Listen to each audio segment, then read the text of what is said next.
بسم اللہ الرحمن الرحیم۔ سامعین اکرام، حضور اقدس صلی اللہ علیہ وسلم کے چچا حضرت حمزہ رضی اللہ تعالیٰ عنہ غزوہ احد میں شہید ہو گئے اور بے رحم کافروں نے آپ کے ناک، کان وغیرہ اعضاء کاٹ دیے اور سینہ چیر کر دل نکالا اور طرح طرح کے ظلم کیے۔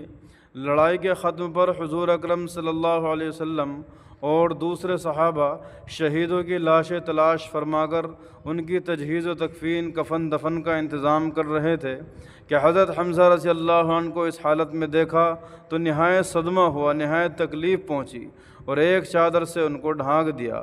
اتنے میں حضرت حمزہ رضی اللہ عنہ کی سگی بہن حضرت صفیہ رضی اللہ عنہ تشریف لائیں کہ اپنے بھائی کی حالت کو دیکھیں۔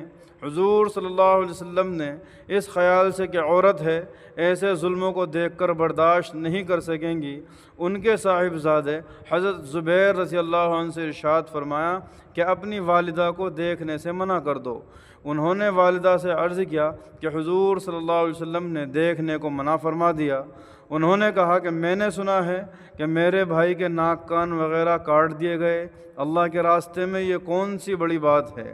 ہم اس پر راضی ہیں، میں اللہ سے ثواب کی امید رکھتی ہوں اور انشاءاللہ صبر کروں گی۔ حضرت زبیر رضی اللہ عنہ نے حضور صلی اللہ علیہ وسلم سے جا کر اس کلام کا ذکر کیا تو حضور صلی اللہ علیہ وسلم نے اس جواب کو سن کر دیکھنے کی اجازت عطا فرما دی۔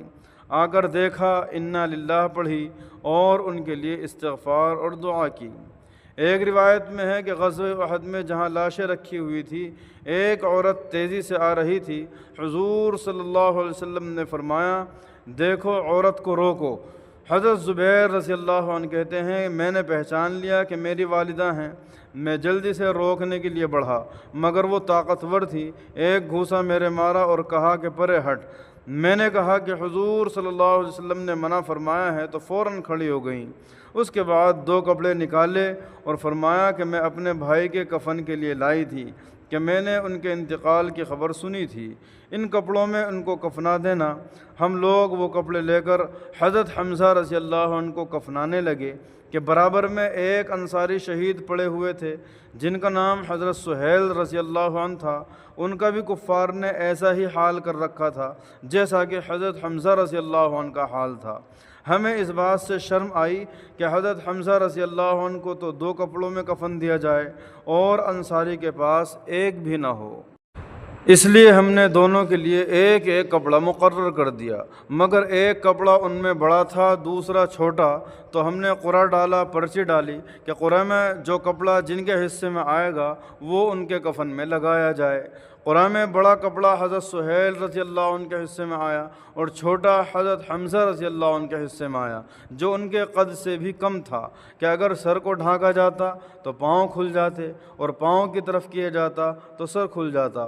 حضور اکرم صلی اللہ علیہ وسلم نے ارشاد فرمایا کہ سر کو کپڑے سے ڈھانک دو اور پاؤں پر پتے وغیرہ ڈال دو۔ یہ 2 جہاں کے بادشاہ کے چچا کا کفن ہے، وہ بھی اس طرح کہ ایک عورت اپنے بھائی کے لیے 2 کپڑے دیتی ہے، اس میں یہ گوارا نہیں کہ دوسرا انصاری بے کفن رہے۔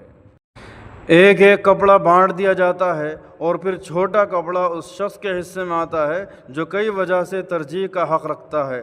غریب پروری، سخاوت اور مساوات کے دعوے دار اگر اپنے دعووں میں سچے ہیں تو ان پاک ہستیوں کا اتباع کریں۔ اللہ تبارک و تعالی ہم سب کو صحابہ کرام اور حضور صلی اللہ علیہ وسلم کے نقش قدم پر چلنے کی توفیق عطا فرمائے۔